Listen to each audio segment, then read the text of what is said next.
James chapter 5 po.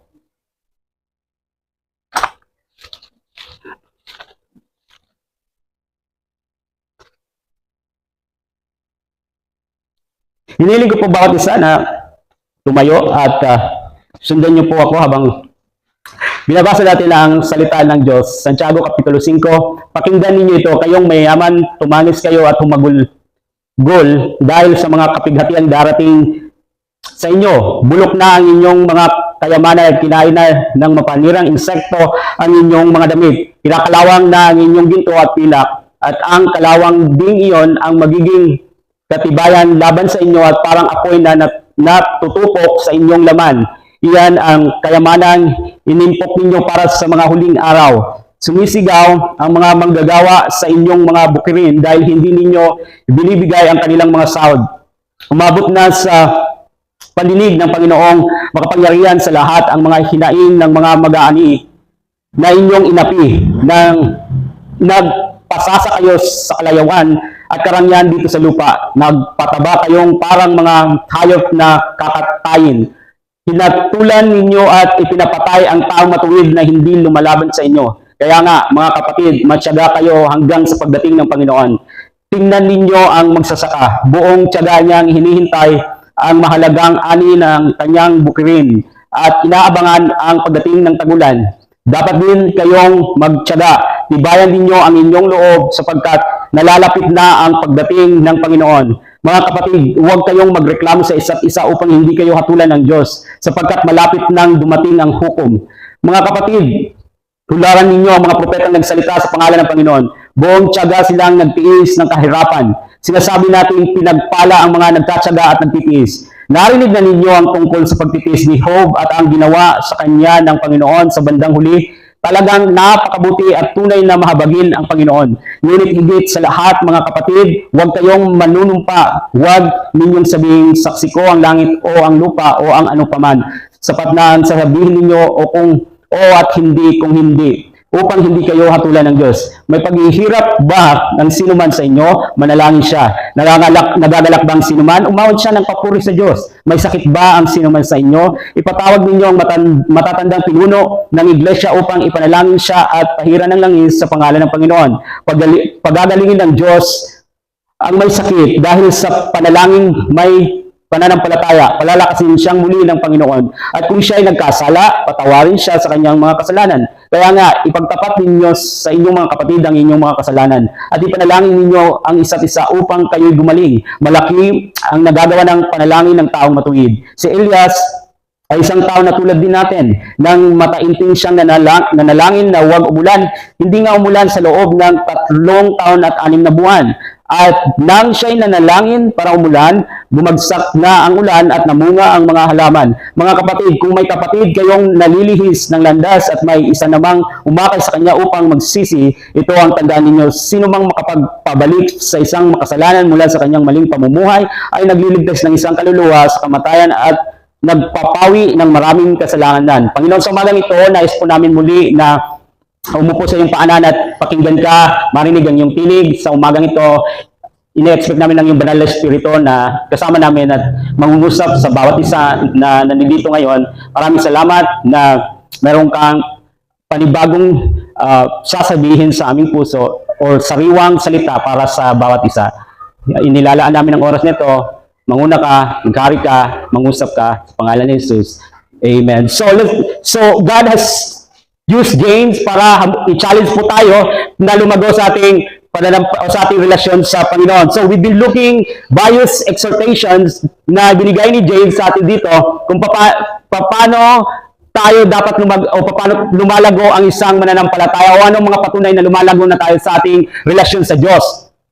Una ay ang pag-deal sa mga pagsubok in the right way, na pag-alaman natin na we count it all joy, we ask wisdom, we trust the Lord, and we come to Him in humility. And second, resist temptation. Ang isang lumalagong Kristiyano ay tumatanggi na sa tukso. They resist temptation. Third, doers of the word, hindi lang tagapagkinig. Ina-apply ang salita ng Diyos. Fourth, pang-apat, no favoritism or discrimination. Jesus loves everybody, everyone. So do we, so sabi pa, Jesus loves you, so do I. Tayo rin ay, we share the love of God to everyone. So, and then, panglima is good works, hindi para maligtas, kundi ito ang bunga ng kaligtasan. Mayroong mga mabubuting bagay na lumalabas sa iyong buhay. Paglilingkod, yung pagiging aktibo sa mga gawain ng Panginoon. So, mayroong mga mabubuting bagay. You guard your tongue, pang-anim, and we can guard our tongue sa pamamagitan po ng kapangyarihan ng banal na Espiritu. And you exercise wisdom, pang-pito. Pangwalo, not worldly, hindi ka na makasanlibutan. Dahil sabi sa first dyan, ang umiibig sa sanlibutan ay hindi umiibig sa Ama o sa Diyos. And pangsyam, not overconfident about tomorrow, but dependent on the Lord each day. Hindi ka palaging nagtitiwala sa sarili mo, kundi sa Panginoon. Today, we're gonna look 2 more marks of believers that are growing in the Lord. So, now, ang unang 5 versikulo na nabasa natin dito sa chapter 5, sinasabi ng mga Bible scholars na ito po ay para sa mga unbelievers at hindi po sa mga mananampalataya. Kasi kung titignan niyo sa verse 7, binanggit na niya mga kapatid. So, and ito ay paulit-ulit na word simula sa verse 7, mga kapatid. Ibig sabihin, mga Kristiyano na ang kanyang sinasabihan dito. So, again, ito yung mga mga unbelievers na ginagamit ang pera nang hindi tama. And so, that's the first exhortation na ibinigay ni James dito actually sa first 6 verses. Because yung salita dito, kung mapapansin ninyo, mag-shift dito sa verse 7, mababasa natin, through the rest of the chapter ng James chapter 5, yung word na brethren o mga kapatid. Ibig sabihin, mga mananampalataya na ang kanyang tinutukoy dito, mga brothers and sisters in the Lord. So the first 6 verses po ng chapter 5, probably dito directed sa mga Kristiyano o sa iglesia, but verse 7 to verses 7 to 11, ang isang palatandaan pa, kasi we have already, how many? We have 9 na po. So pang-10, ang palatandaan na, isa pa pong palatandaan na lumalago na tayo sa Panginoon ay pasensyoso ka. Mayroon kang patient. Kung wala tayong patient, be patient. So, and one of the fruit of the Holy Spirit is being patient. Pagiging mapagtiis or nagtsatsaga, sabi dito sa translation, or pasensyoso sa isa pang term. So, if you look back sa Galatians chapter 5 verses 20 to 23, isa sa mga bunga ng banal na Espiritu ay ang pagiging pasensyoso. And we're commanded also mula sa salita ng Diyos na maging mapagtiis or pasensyoso. In fact, sa Colossians chapter 3 verse 12, babasahin ko po. Sinabi po ng salita ng Diyos na maging pasensyoso po tayo.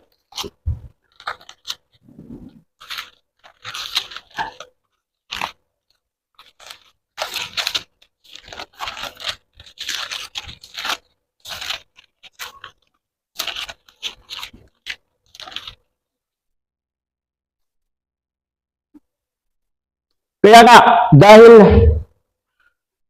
kayo'y hinilang ng Diyos, minamahal niya at pinili para sa Kanya, dapat kayong maging mahabagin, mabait, mapagkumbaba, pahinahon at mapagtiis. Yung mapagtiis po sa English translation, maaaring yung tingnan, yung pagiging patient. So, gumawa si Santiago, kung mapapansin nyo, ng 2 pag-aahambing dito para magbigay ng halimbawa ng klase ng pagiging pasensyoso, patungkol sa lesson ng pagiging pasensyoso. Ang una ay ginamit yung paghalimbawa, una na halimbawa ay yung mga magsasaka. Napansin niyo po, ang pangalawang halimbawa na ginamit niya ay ang buhay ni Job. So, unang tingnan natin ay yung pagiging pasensyoso na tulad ng magsasaka. Sino po ba dito mga magsasaka? Meron po tayong mga magsasaka. Praise God. So madali na po sa kanila makaka-relate dito patungkol sa pagiging pasensyoso. So, God wants us to be patient katulad ng mga magsasaka. Kasi ito po yung problema kasi natin pag sa bawat isa siguro sa atin, kapag nagugutom tayo, naubusan tayo ng pasensya. Pag napapagod tayo, naubusan tayo ng pasensya. Pag nagmamadali tayo, mas lalo na, naubusan tayo ng pasensya. Tama po? Sino po hindi naubusan ng pasensya pag nagugutom?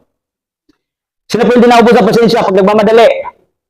Sino po hindi naubusan ng pasensya kapag pagod?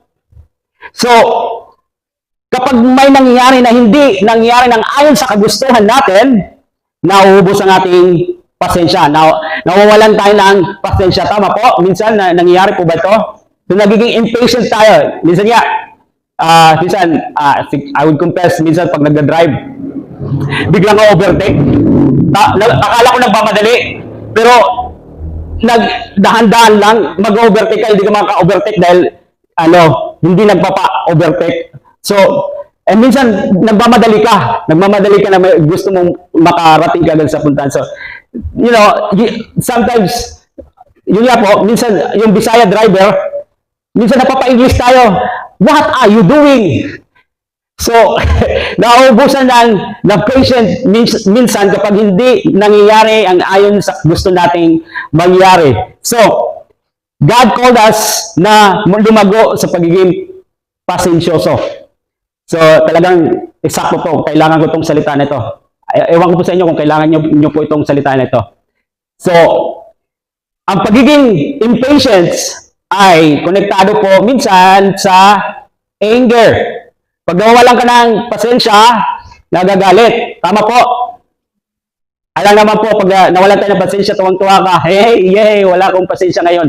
Nagagalit tayo. Yun po yung sinabi sa Kawikaan 14, versikulo 29. In fact, basahin ko po sa inyo para mismo ang salita ng Diyos ang marinig nyo. Sabi po dito, verse 29, ang hinahon ay nagpapakilala ng kaunawaan, ngunit ang madaling pagkagalit ay tanda ng kamangmangan. So, sa English, mas maliwanag po na ito po magiging problema, ang anger kapag nawalan po tayo ng pasensya. So, God wants us to be patient people, maging pasensyoso, hindi pala, madaling mag-agalitin. Alam niyo po yun, sa English, ang tawag po yung cranky, iritado, iritada. So, dahil naubusan ka agad ng pasensya. So, if we are being patient, we are actually following the action of the example of our God, ang Diyos. Di ba sabi po sa Bible na ang Diyos ay slow to anger, abounding in love, pasensyoso sa atin. So, kung tayo po ay pasensyoso, tinutularan po natin ang ating Ama na nasa langit. So, the example of magsasaka, nagpapaalala sa atin na, di ba, ang pagtatanim ay may season, sa buhay ng magsasaka may season, may time ng pagtatanim, may season ng pag-aani. And perhaps sa ating buhay, nasa season tayo na nandoon pa lang tayo sa pagtatanim na kung saan mayroong binubungkal ang Panginoon sa ating puso, mayroong tinitibag ang Diyos sa atin na matigas na parte sa ating puso para maging malambot yan at madaling matamnan ng salita ng Diyos, dahil kapag hindi binungkal, hindi yan naging malambot, hindi makaka-penetrate ang salita ng Diyos. So, minsan may mga panahon ng ganyan sa ating buhay na kung saan hindi tayo komportable dahil yung mga bagay na gusto natin ay tinatanggal ng Diyos at hindi tayo komportable. Minsan, hindi natin nagugustuhan. But going through that season ng pagtatanim, ay kumikilos po ang Diyos sa ating puso, sa ating buhay. At minsan din po, may panahon ng tag-ulan na kung saan hindi mo alam kung anong mangyayari sa iyong pananim, lalo na kung may bagyo, kung masisira ba itong mga pananim mo, o sandali lang itong ulan, itong bagyo. Minsan, may panahon na nangangamba ka, may panahon na nalulungkot ka, ito yung panahon ng tag-ulan. Pero tandaan po natin na ang Diyos ay mayroong ginagawa lamang sa ating buhay. Minsan, kailangan niyang basain, pahintulot ang ulan. Pero ang Diyos po ay kumikilos sa puntong ito sa buhay natin. At mayroon din pong panahon na kung saan masaya tayo dahil panahon ng pag-aani. Pero huwag po tayo palaging mag-expect na palaging pag-aani dahil maaari din tayong bumalik na naman sa panahon ng pagtatanim. Tama po? So, but yung bunga, yung harvest, yung pamumunga, hindi po nangyayari yan ng isang gabi lamang. Tama po? Ang bago ka makaani, kailangan mo maghintay ng mahabang panahon. How many months po ang paghihintay bago ka makaani ng palay? 3 months? Tama po? 4 months. So, kailangan mong maghintay ng 4 months bago ka umani. Hindi po ito nangyayari sa isang gabi lamang. But yung question po natin, how long do I need to be patient? Tingnan nyo po sa verse 7. Gaano katagal na magiging pasensyoso ka? Kaya nga, mga kapatid, magtiyaga or be patient sa English translation, be patient. Magtiyaga kayo hanggang sa pagdating ng Panginoon. Gaano po katagal? Gaano po katagal ang pagiging pasensyoso? Hanggang sa pagdating ng Panginoon. Kaya nyo yon hanggang sa pagdating ng Panginoon? Siguro may isip na, ang tagal naman nun.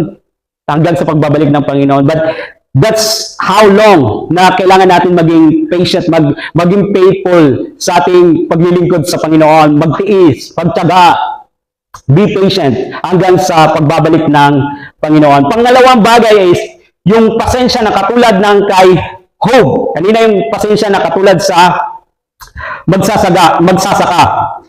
Ngayon, pasensya na katulad kay Job. Tingnan niyo po sa verses 10 to 11. Mga kapatid,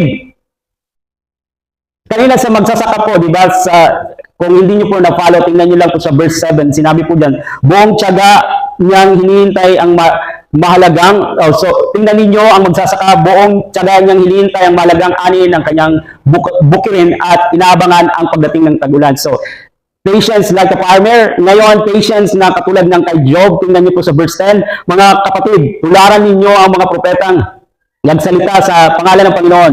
Buong tiyaga silang nagtiis ng kahirapan. Sinasabi natin, pinagpala ang mga nagtatiyaga at nagtitiis. Narinig na ninyo ang tungkol sa pagtitiis ni Job at ang ginawa sa kanya ng Panginoon sa bandang huli. Talagang napakabuti at tunay na mahabagin ang Panginoon. So, pasensya na katulad kay Job. Sino po nakabasa sa Book of Job? So, kung nabasa niyo po, alam niyo po ang tinutukoy ni James dito.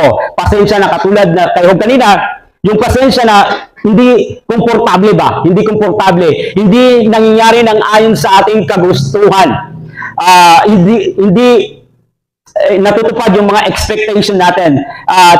Parang inconvenient sa atin, hindi tayo komportable. Ngayon, yung pasensya na tinutukoy dito, yung pagtitiis, yung pasensya sa gitna ng mga kahirapan.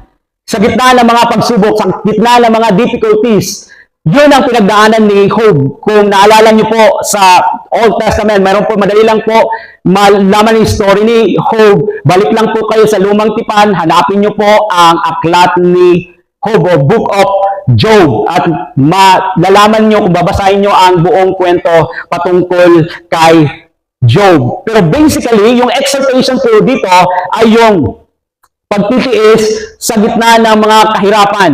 Yan po, kapag may nangyayari po na trahedya, may nangyayari po na mga pagsubok, kahirapan na nangyayari sa buhay natin. And so, he talks about, dito, una sa verse 10, sa propeta, ginamit ng halimbawa, and he talks about kay Job as an example sa verse 11. So, sa propeta, balikan po natin, tingnan po natin ang mga propeta na ginamit ng Panginoon. Ang propeta po ay ang mga tagapagsalita ng Diyos. Sila po ang naghahatid ng mensahe ng Diyos. Nagsasalita ng katotohanan, and they were often tortured or pinapatay po kapag sila po ay nagsalita ng katotohanan. You remember if I'm not mistaken, kay Micah na propeta, sabi ng king, magsalita ka lang ng maganda sa akin. Yung sabi ni Lord, yung totoo. Sinabi sa kanya yung totoo na mayroong hindi maganda mangyayari dahil wicked king siya. And so, sa kabila na mayroong threat sa kanyang buhay, sinabi niya pa rin yung totoo. And so, ang nangyari, linagay siya sa dungeon, itinulong siya, linagay siya sa kulungan. So, and yung ibang mga propeta ay pinapatay dahil may mga tao sa Old Testament na kapag hindi nila nagustuhan ang sinasabi ng propeta, ay they will kill those prophets. But yung mga propetang ito na faithful sa Panginoon ay nagsalita ng katotohanan, they persevered sa kabila ng mga persecution, sa kabila ng threat, nagpatuloy sila, nanatili silang tapat sa Panginoon. And then, gumamit na naman siya ng halimbawa. Kung babalikan niyo po dito sa binasa natin ng halimbawa sa buhay ni Job. So, ano pong nangyari kay Job? Ang nangyari po kay Job ay nawala po sa kanya ang lahat, nagkaroon po ng trahedya sa kanyang buhay. Nawala po ang kanyang ari-arian, namatay ang lahat ng kanyang mga anak, at kahit yung ang kanyang asawa at mga kaibigan na hindi po nakatulong sa kanya. Hindi niya naging sandigan sa panahon ng kanyang pagsubok. In fact, sabi pa nga ng asawa niya sa Job chapter 2 verse 9, Job, bakit hindi mo nasumpain ang Diyos mo? Job, marami kang bukol mula sa ulo hanggang sa paa. Sumpain mo na ang Diyos mo at para mamatay ka na matapos ng paghihirap mo. Ano sabi ni Job? Naalala nyo? Sa panahon lang ba ng kasaganahan natin pupurihin ang Diyos?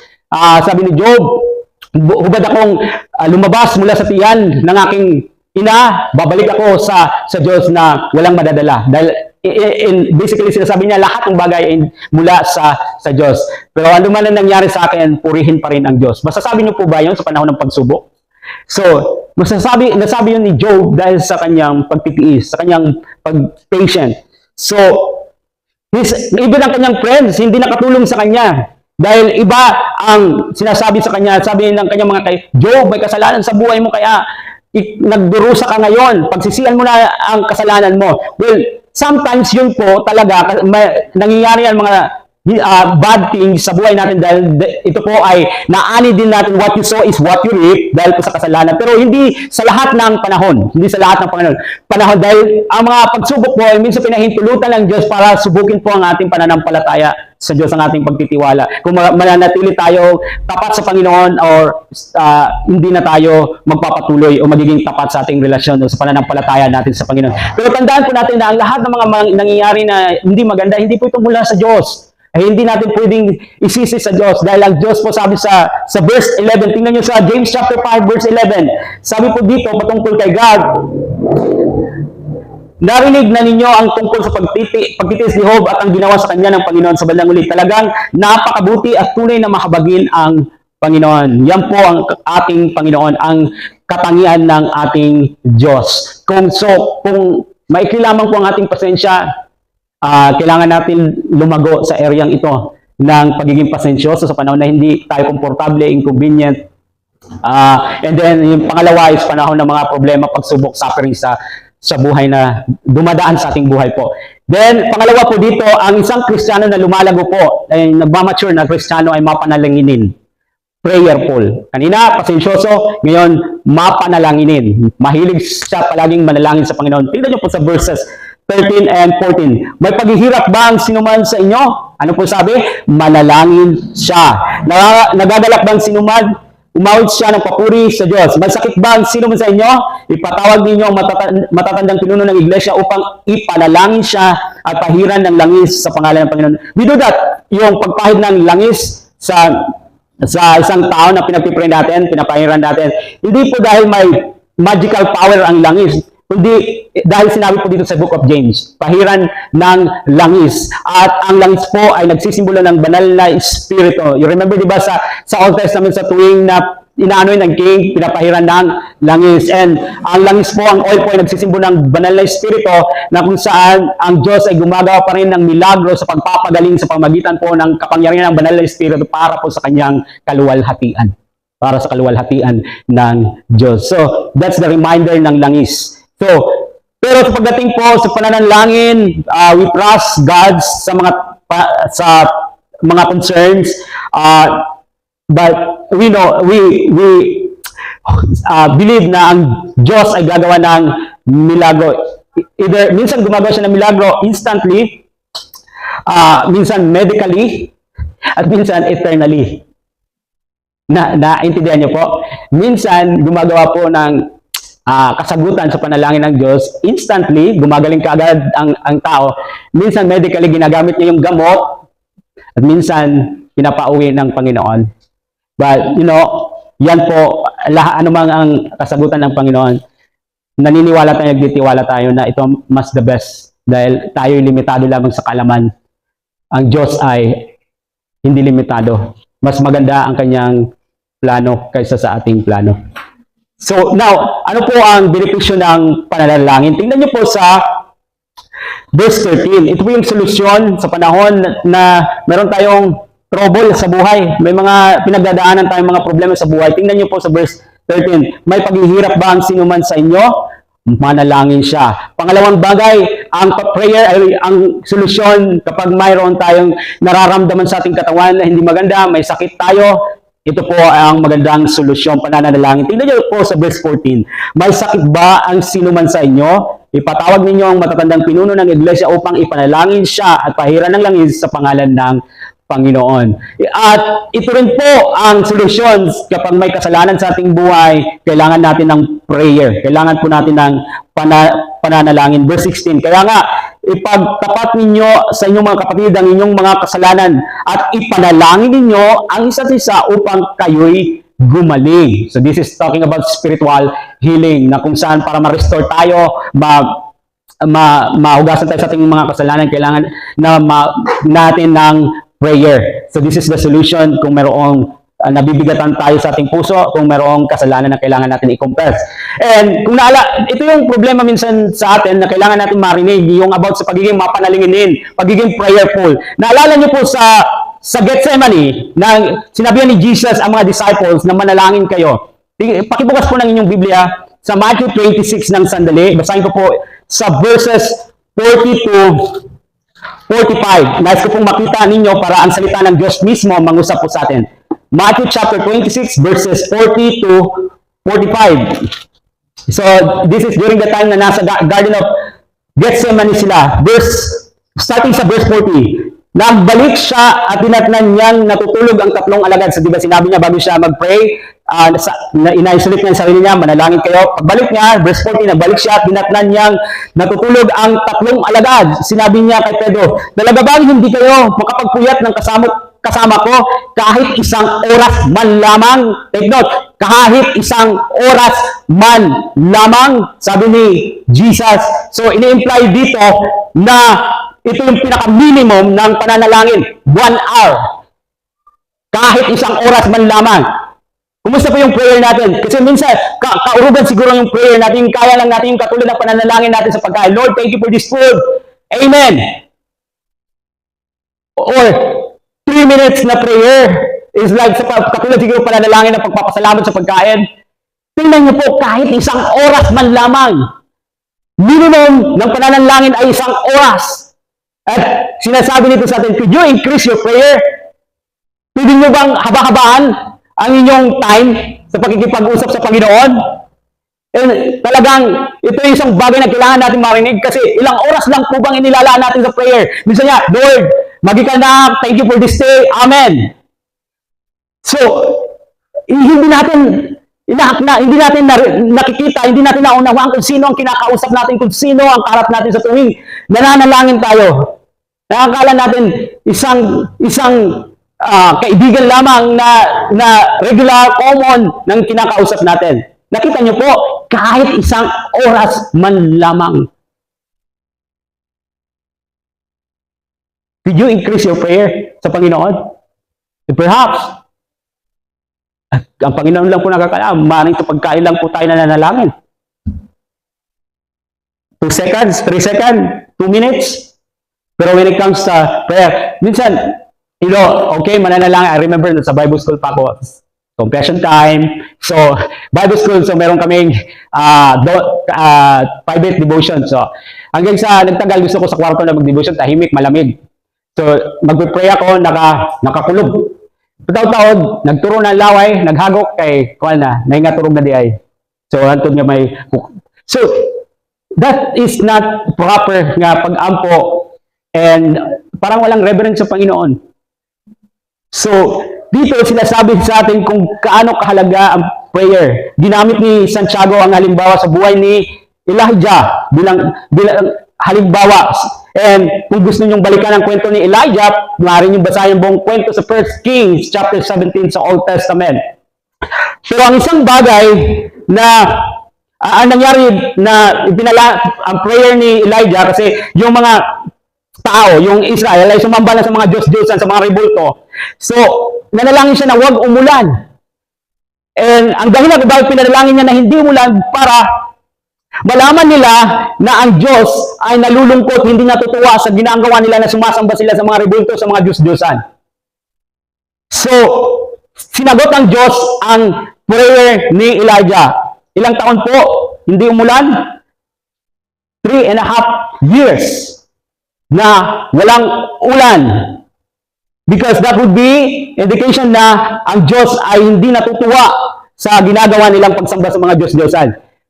And then, so, we need holy God, For 3.5 years, hindi umulan. Sinagot ni God ang prayer ni Elijah, and we know na isa lang ito sa mga milagro na pinirform ni Elijah. Marami pa siyang milagro na ginawa kung babalikan natin ang Old Testament. So, but that's one of example patungkol sa prayer. But yung isang napakaganda is yung sinabi ni James dito sa verse 17. Tingnan niyo po, para ang salita ng Diyos mismo mangusap po sa atin. Verse 17. Si Elias or Elijah ay isang tao na tulad din natin.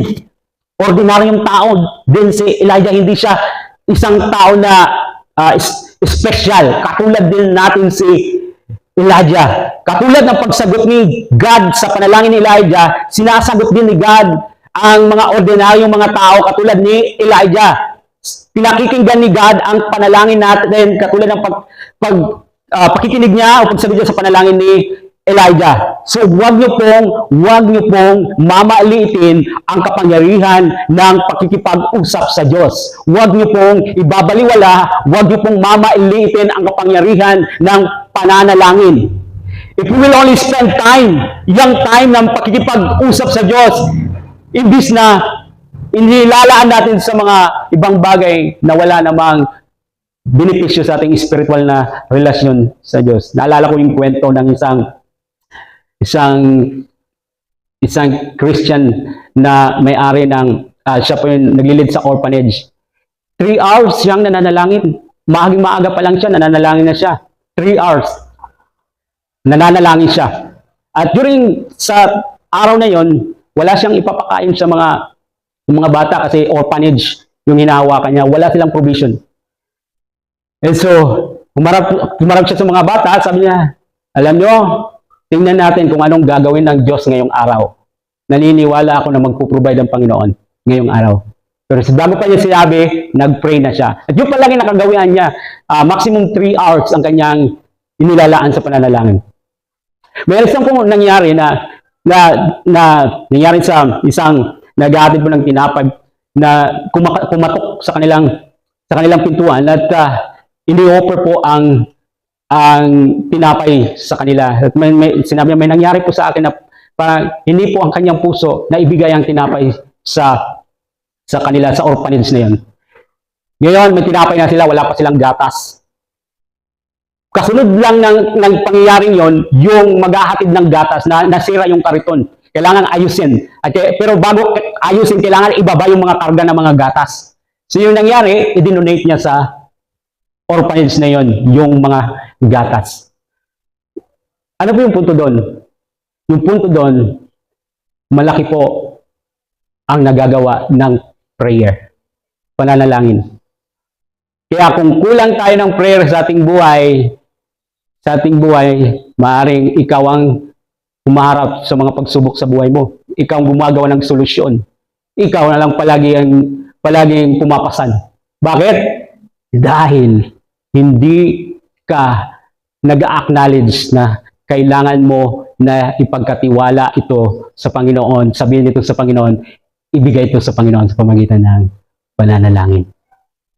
Minsan mahina tayo, powerless, hindi tayo epektibo dahil tayo'y kulang sa prayer. So, why would Jesus give this example kung hindi mahalaga ang prayer? Why would Jesus would say to the disciples, manalangin kayo kahit 1 oras man lang, kung hindi mahalaga ang prayer? Why would James exert na about sa prayer kung hindi mahalaga ang pananalangin? Think about it.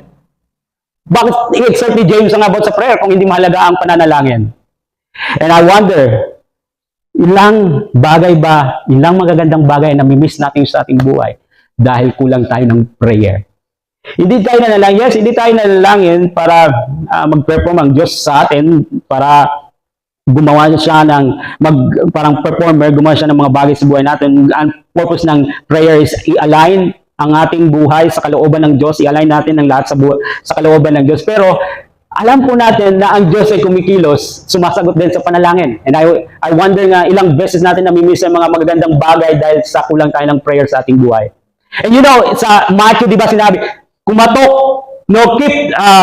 sabi, ask, and you will be given. Knock, di ba? Knock, at ikaw ay pagbubuksan.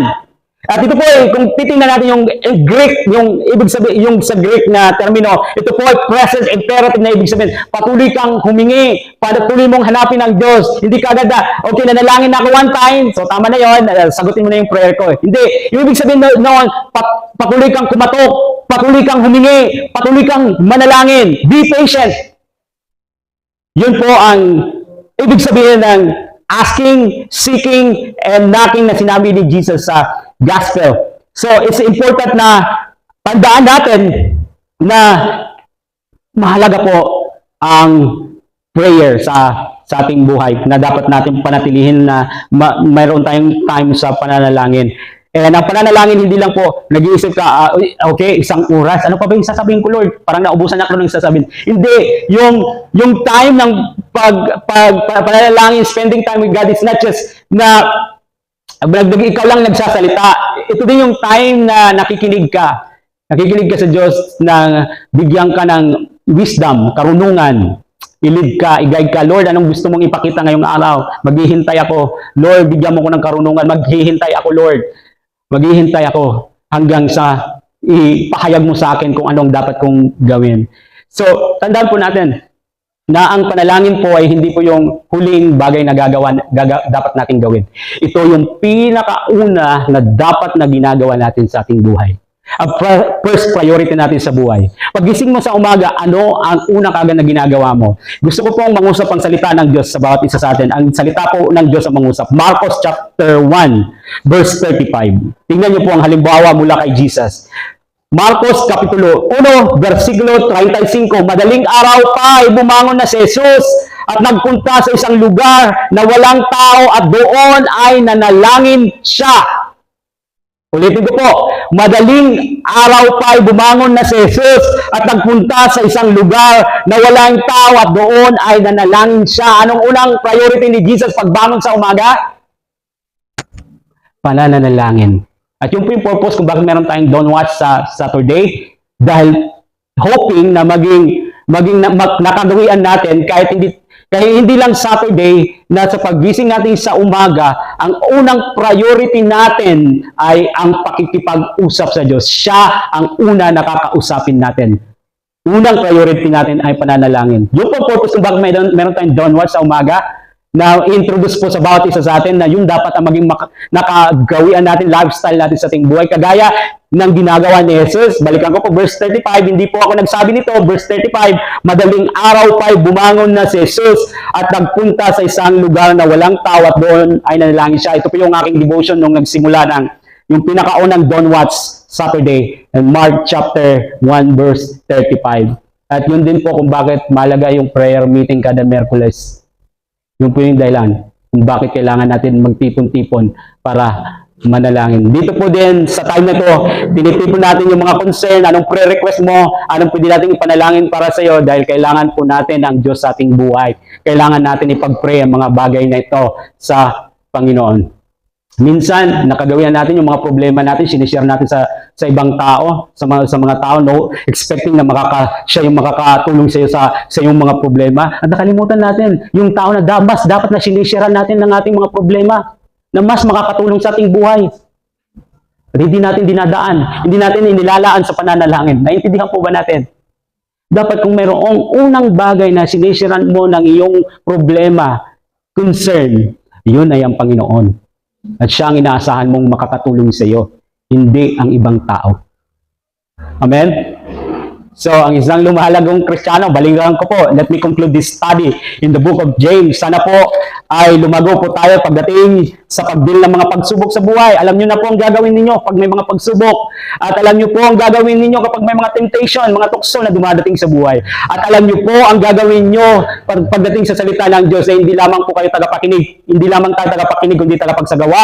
At alam natin na kung paano i-treat ang bawat isa, no favoritism, no discrimination, at gumagawa tayo ng mabubuting bagay, naligtas tayo para gumawa ng mabubuting bagay, para maglingkod sa Diyos. We are saved to serve. Iniligtas tayo ng Diyos para paglingkuran ang Diyos. And then, alam na natin na kailangan din natin, we are aware how to guard our tongue, paano gamitin ang karunungan na nagbumula sa Diyos at hindi sa sanlibutan. Ang karunungan sa sanlibutan ay puro sarili ang sentro, pero alam natin ang karunungan na mula sa Diyos, ang Diyos ay napaparangalan. Lumago po tayo kung may mga Kristiyano pa rin dito na makasanlibutan pa rin. Hindi 50-50 po ang relasyon nyo sa Panginoon. 50-50. Hindi ka makakasunod sa Panginoon ng 100%. Kalahati mong puso sa sanlibutan, kalahati sa Panginoon. Sabi ng Panginoon, if you remember, dalawang temperature, malamig at mainit, maaaring isuka ka. At tanda natin na ang umiibig sa sanlibutan ay hindi umiibig sa Diyos. Hindi ka pwedeng pumili ng dalawa. Kung sa Panginoon ka, Panginoon na, duro-diretso. Kung dalawa pa rin ang pinipili mo sa buhay mo, no wonder na hindi ka committed sa Panginoon. Hindi po tayo committed sa Panginoon. And so, lumago po tayo na hindi palagi maging kumpiyansa, maging mayabang, sa ating kinabukasan na nakadepende sa ating sarili, kundi palagi nakadepende sa Panginoon. And today, this morning, ang isang lumalagong Kristiyano ay mayroong pasensya. Kung ito po yung problema natin, we need to be patient. We need to ask the Lord na tulungan tayo sa area na ito ng pagiging pasensyoso. And sa pagtatapos, mapanalinginin. Kailangan po natin ito sa ating buhay, yung prayer. I hope naintindihan po natin ang buong katuruanan sa aklat ng Book of James. God bless you.